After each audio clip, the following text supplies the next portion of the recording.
Film की शुरुआत south Asia के जंगल से होती है, जहां हम कुछ लोगों को देखते हैं जो पेड़ों की कटाई कर रहे थे। जो आदमी मशीन चला रहा था उसे पेड़ों के पीछे कोई नजर आता है, लेकिन वो उस चीज पर ज्यादा ध्यान नहीं देता। हाँ, लेकिन जब वो अपने एक आदमी को नीचे गिरते हुए देखता है तो वो चेक करने के लिए गया कि आखिर हो क्या रहा है। उसे पता चलता है कि किसी ने उनके ग्रुप के एक आदमी के सर को काट दिया है। कटा हुआ सर देखकर वो काफी डर गया, अपनी जान बचा के भाग जाता है, लेकिन तभी वो गलती से एक जाल में फंसकर पेड़ से लटक जाता है। उसी टाइम जंगल से एक आदिवासी कबीले का इंसान आता है और इस आदमी पर हमला करके उसे बेरहमी से मार देता है। ये आदिवासी कैनिबल्स थे, इंसानों का मांस खाने वाले, जो जंगल में अपना कबीला बनाकर बैठे हुए थे। इसके बाद सीन शिफ्ट होकर आता है और हम 4 दोस्तों को देखते हैं, जो 2 कपल्स थे। ये दोस्त अपनी बीवियों के साथ ट्रिप पर आए होते हैं घूमने के लिए। इनमें हम एक लड़की जैस्मिन और उसके हस्बैंड को देखते हैं। तो दूसरे कपल में लड़के का नाम आरजे था और उसकी वाइफ। जैस्मिन का हस्बैंड काफी अमीर होता है। हाल ही में उसने अपनी एक कंपनी बेची, इसलिए उसकी बैंक में पैसा ही पैसा होता है। कंपनी को बेचने की खुशी में वो अपने दोस्तों को पार्टी दे रहा है। वो ये भी कहता है कि इस ट्रिप पर जितना भी पैसा खर्च होगा वो सब मेरी तरफ से होगा। अब अगले दिन सभी लोग पूरी तैयारी के साथ जंगल में घूमने के लिए जाने वाले होते हैं। इन सब को लेने के लिए यहाँ पर एक गाइड आता है, जो इन्हें जंगल के अंदर ले जाकर हर जगह घुमाएगा। इन लोगों ने जंगल के अंदर कश्ती के जरिए जाना था, इसलिए गाइड सबसे पहले इन सबको कश्ती चलाना सिखाता है। कुछ देर बाद गाइड इनसे कहता है कि अगर तुम सब लोग इस सफर को यादगार बनाना चाहते हो तो मुझे तुम सबसे 2 दिन का वक्त चाहिए। मैं तुम्हें जंगल के अंदर पूरे 2 दिन तक घुमाता रहूंगा और सब कुछ दिखाऊंगा। जिस बात पर सब दोस्त कहते हैं कि ठीक है, हमें कोई मसला नहीं है, वैसे भी हम यहाँ घूमने के लिए ही तो आए हैं। इसके बाद गाइड इन सब से फोन ले लेता है, क्योंकि वो चाहता है कि सब लोग सफर का मजा ले, जंगल की सैर करें, ना कि यहाँ फोन चलाकर एंजॉयमेंट को मिस करें। अब सब लोग अपना फोन जमा करवा देते हैं, लेकिन आरजे अपना फोन नहीं देता। उसका फोन अभी भी उसके पास ही था और अभी लोग कश्ती में बैठते हैं और जंगल की तरफ आगे जाने लगते हैं। गाइड इनको बताता है कि जंगल में कुछ ऐसी चीजें भी हैं जिनसे हम दूर ही रहें तो हमारे लिए बेहतर होगा। तुम लोगों ने शायद सुना होगा कि जंगल में पहले कैनिबल आदिवासी रहा करते, लेकिन सच तो ये है वो अभी भी जंगल में ही रहते हैं, बस किसी की नजर में नहीं आते। ये बात मुझे इसीलिए पता है क्योंकि मेरे दादा परदादा सभी यही काम करते। मेरे दादाजी इसी जंगल में एक बार कहीं गायब हो गए, जिसके बाद वो कभी भी नहीं मिले, लेकिन फिर हमें उनकी कुछ हड्डियां मिली थी, जिसकी वजह से हमें पता चला कि उन्हें आदिवासियों ने ही गायब किया था। वैसे हमें डरने की कोई जरूरत नहीं है, क्योंकि आदिवासी जंगल के काफी अंदर रहते हैं। जब तक हम उनके एरिया में नहीं जाते तब तक वो हमें नुकसान नहीं पहुंचाएंगे। इसके बाद सीन शिफ्ट होता है और हमें जंगल की दूसरी तरफ 2 राइडर्स दिखाए जाते हैं। ये लोग सोशल मीडिया पर लाइव थे और क्योंकि व्यूज काफी ज्यादा आ रहे थे, इसलिए जंगल के और अंदर जाकर वहाँ का सीन दिखाना चाहते थे। जब ये दोनों अपनी बाइक्स लेकर जंगल के अंदर जाते हैं, तभी इनके साथ एक हादसा हो जाता है। दोनों बाइक से नीचे गिर जाते हैं। लड़की बार बार लड़के को आवाज लगा रही होती है, लेकिन उसका कोई जवाब नहीं आ रहा होता। इसीलिए जब वो चेक करने के लिए लड़के की बाइक के पास गई, तब उसे पता चलता है कि किसी ने उसके सर को काट दिया है। उसका कटा हुआ सर जमीन पर गिरा हुआ था, जिसे देख वो काफी डर जाती है, बुरी तरह चिल्लाने लगी, अपनी जान बचाकर जंगल की तरफ भागने लगती है। वो एक बड़ी सी केव इन गार के पास आ जाती है। उसे लगा कि यहाँ कोई मदद मिल जाएगी, मगर यहाँ कोई नहीं होता। तभी हम उस लड़की के पीछे एक आदिवासी को देखते हैं। अब लड़की ने जब पीछे मुड़कर देखा तो वो गायब हो चुका था। तभी वहाँ पर कोई आ जाता है, जो हेलमेट को अंदर फेंकता है, और ये हेलमेट उसके दोस्त का ही था। अब ये लोग और कोई नहीं बल्कि आदिवासी ही थे, जिनके हाथों में हथियार भी थे, और अब यहाँ वो उस लड़की को भी जान से मार देते हैं। उधर जंगल में वो लोग अपने सोने का इंतजाम कर रहे थे, क्योंकि 2 दिन तक यही रुकने वाले। रात के वक्त जब गाइड और आरजे की वाइफ दोनों एक साथ बैठे हुए थे, तो गाइड उसे जंगल के बारे में बातें बताता है। कहता है कि आज तक जितने भी लोग जंगल काटने आए हैं वो कभी जिंदा वापस नहीं गए, क्योंकि यहाँ रहने वाले आदिवासी अपने जंगल को बचाना चाहते। कुछ दिन पहले भी कुछ लोग पेड़ काटने आए थे, लेकिन वो भी जंगल से गायब हो गए। ये दरअसल वही सीन है जिसे हमने शुरुआत में देखा। आदिवासी सिर्फ तभी नुकसान पहुंचाते हैं जब हम उन्हें तंग करते हैं। अगर इंसान उनसे दूर रहे तो वो हमें कभी चोट नहीं पहुंचाएंगे। खैर, रात हो गई थी, इसलिए सब लोग सोने के लिए चले जाते हैं, जहां हम कुछ देर के बाद जैस्मिन को देखते हैं, जो उठकर वॉशरूम करने जा रही होती है, लेकिन पीछे से आरजे आकर उसे पकड़ लेता है, जिससे हमें पता चला कि दोनों का एक दूसरे से ताल्लुक है और अपने पार्टनर्स को वो धोखा दे रही है। जैस्मिन आरजे से कहती है कि मैंने ये ट्रिप इसीलिए प्लान किया था ताकि तुम सबके सामने हम दोनों के बारे में सच बता सकते। आखिर कब तक मैं छुप छुप के तुमसे ऐसे मिलती रहूं? तुम्हें खुद ही इन लोगों को हमारे प्यार के बारे में बताना होगा। इस पर आरजे कहता है अभी नहीं, ये वक्त सही नहीं है, क्योंकि मेरी वाइफ के डैड अपनी कंपनी मुझे देने वाले हैं, इसलिए हमें थोड़ा और इंतजार करना चाहिए। ये सुनकर जैस्मिन को समझ आ जाता है कि आरजे अपनी वाइफ को छोड़ने वाला नहीं है, और ये बात सच भी, वो उसे धोखा ही दे रहा था। लेकिन जैस्मिन सीरियस, वो सच में उससे प्यार करती थी, अपने हस्बैंड को छोड़कर उससे शादी करना चाहती। फिर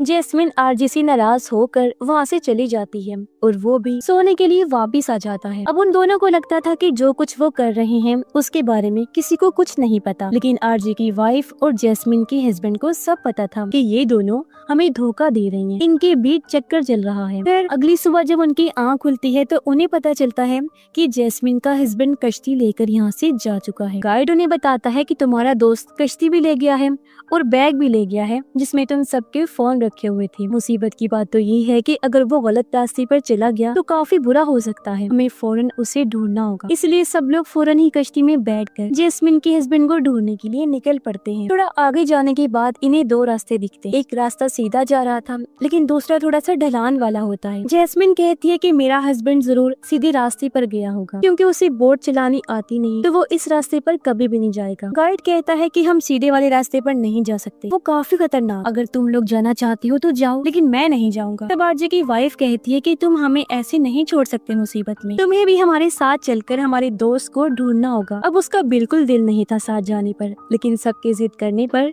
वो मान जाता है, जिसके बाद वो लोग सीधे वाले रास्ते पर ही चल पड़ते हैं। थोड़ा सा आगे जाने के बाद उन्हें एक कश्ती नजर आई। अभी वही कश्ती होती है जो जैस्मिन का हस्बैंड लेकर गया था, जिससे इन्हें इतना तो अंदाजा हो गया था कि वो यहीं आस पास ही है। गाइड कहता है कि मैं इससे आगे नहीं जाने वाला, अगर तुम सब अपने दोस्त को ढूंढना चाहते हो तो जाओ, मैं यहीं रुककर तुम्हारा इंतजार कर लूंगा। अब गाइड कश्ती के पास रुककर इनका इंतजार करता है और ये लोग जैस्मिन के हस्बैंड को ढूंढने के लिए जंगल के अंदर जाने लगते हैं। गाइड अकेला बैठकर उनका इंतजार कर रहा था कि अचानक झाड़ियों में से उसे बार बार आवाजें सुनाई देने लगती हैं। वो देखना चाहता था कि आखिर ये चीज क्या है, इसलिए वो आवाज का पीछा करते हुए आगे बढ़ता है। वो एक ऐसी जगह पर पहुंच जाता है जहां बहुत सारे लोगों का सामान रखा हुआ था। उसे यहाँ अपने दादाजी की कैप नजर आती। आज कई सालों के बाद वो अपने दादाजी की कैप देखकर काफी उदास हो जाता है, क्योंकि वो उनसे बहुत प्यार करता। गाइड को ये नहीं पता होता कि बिल्कुल उसके पीछे एक आदिवासी पेड़ के साथ चिपक के बैठा हुआ है। जैसे ही गाइड उसे देखता है,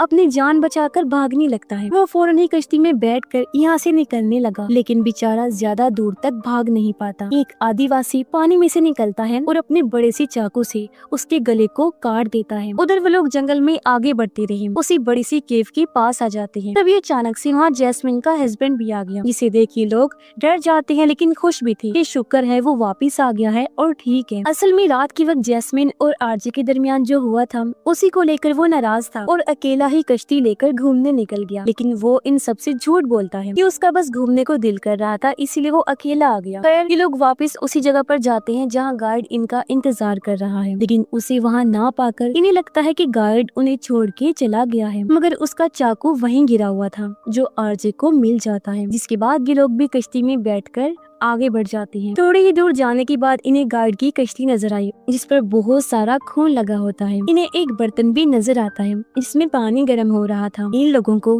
वो बैग भी मिल जाता है जिसमें इन सब के फोन्स थे। लेकिन जब भी लोग बर्तन के करीब जाके देखते हैं तो इन्हें उसके अंदर गाइड का कटा हुआ सर मिलता है, जिसे देखकर इन लोगों की डर की वजह से बुरी हालत हो जाती है। वो फौरन कश्ती में बैठकर वहाँ से भागने लगते हैं।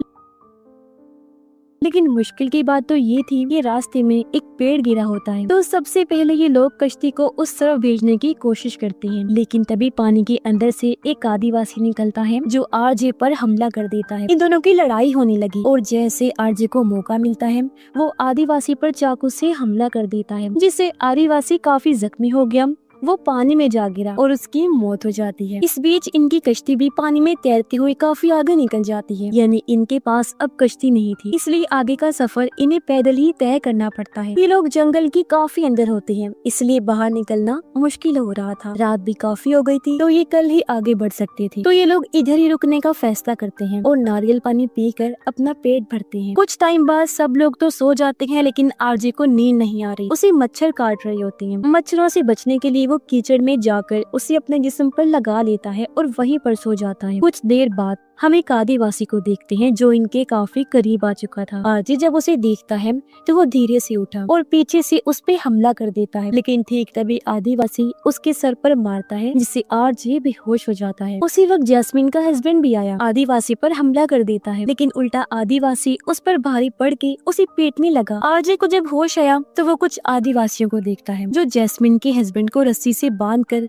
घसीट कर ले जा रहे होते हैं। फिर आदिवासियों के वहाँ से जाने के बाद आरजे उसके पास आकर कहता है कि मुझे माफ कर देना मेरी दोस्त, मैं तुम्हें बचा नहीं पाऊंगा और अगर मैंने तुम्हें छुड़ाया तो उनका ध्यान फिर से हम पर आ जाएगा। तुम फिक्र मत करो, मैं जैस्मिन और अपनी वाइफ को बचाकर ले जाऊंगा यहाँ से। जिसके बाद आदिवासी जैस्मिन के हस्बैंड को अपने अड्डे पर ले जाते हैं और उसके हाथ पैर काट देते हैं। ये सब वो इसलिए कर रही थी ताकि उनके खाने का बंदोबस्त हो सके। अगली सुबह आरजे अपनी वाइफ और जैस्मिन को उठाता है। वो उनसे झूठ भी कहता है कि जैस्मिन का हस्बैंड मदद के लिए जंगल से बाहर गया है, हमें आगे बढ़ना होगा, वो मदद लेकर आ रहा होगा। ये सुनकर दोनों लड़कियां खुश हो गयी और अब ये लोग आगे बढ़ने लगते हैं, लेकिन जंगल काफी घना था, इसीलिए इन्हें समझ नहीं आ रहा था कि किस तरफ जाएं। तभी आरजे की वाइफ एक आदिवासी को देख लेती है, जिससे ये लोग दहशत में आ जाते हैं, अपनी जान बचाकर भागने लगी। अब आदिवासी इनके पीछे पड़ चुके थे और ये लोग भाग रही। जैस्मिन ध्यान नहीं देती और गलती से एक गड्ढे में गिर जाती है, जहाँ उसके जिस्म में एक लकड़ी घुस जाती है, जिससे वो दर्द में तड़पने लगी। अब उसकी मदद करने के लिए ये पेड़ों की शाखों की एक रस्सी बनाते हैं, जिसकी मदद से आरजे की वाइफ नीचे गई। वो जैस्मिन के जिस्म से लकड़ी को बाहर निकालती है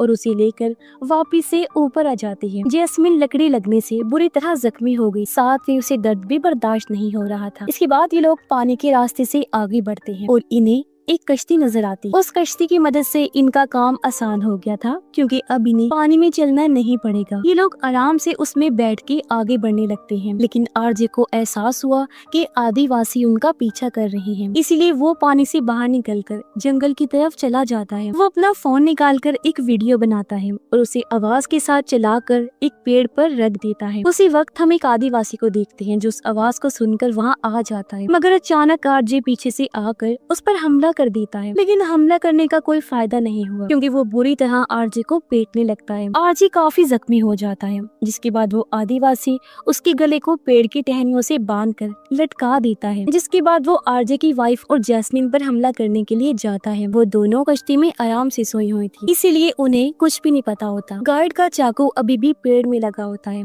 आरजे उस चाकू को लेकर पेड़ की टहनियों को काट देता है, फिर वो चाकू को फेंक कर उस आदिवासी पर हमला कर देता है। पानी में गिरने के बाद एक बार फिर से दोनों के दरमियान लड़ाई शुरू हो जाती है, लेकिन इस बार आरजे को उस आदिवासी का हथियार मिल जाता है, जिससे वो उस आदिवासी का सर उसके जिस्म से अलग कर देता है। उसे मार डालने के बाद वो आरजे की वाइफ और जैस्मिन को लेकर वहाँ से निकलने लगता है, लेकिन तभी उसे कई सारे आदिवासी नजर आते हैं जो इनकी तरफ ही आ रहे होते हैं। अब यहाँ जैस्मिन और अपनी वाइफ की जान बचाने के लिए आरजे खुद को कुर्बान करते हुए आदिवासियों के हवाले कर देता है और वो पूरी तरह उस पर हमला करके उसकी भी जान ले लेते हैं। हालांकि दोनों लड़कियां उसे मना भी कर रही थी, लेकिन अब उसके मरने के बाद वो बहुत ज्यादा दुखी हो जाती हैं, रोने लगती हैं। फिर कुछ वक्त के बाद जैस्मिन और आरजे की वाइफ किनारे पर आ गई और इस तरह उनको बचा लिया जाता है, लेकिन वो इस बात से दुखी थी कि हमने अपने हस्बैंड्स को खो दिया। और इसी के साथ ही इस फिल्म की कहानी यहीं पर खत्म हो जाती है।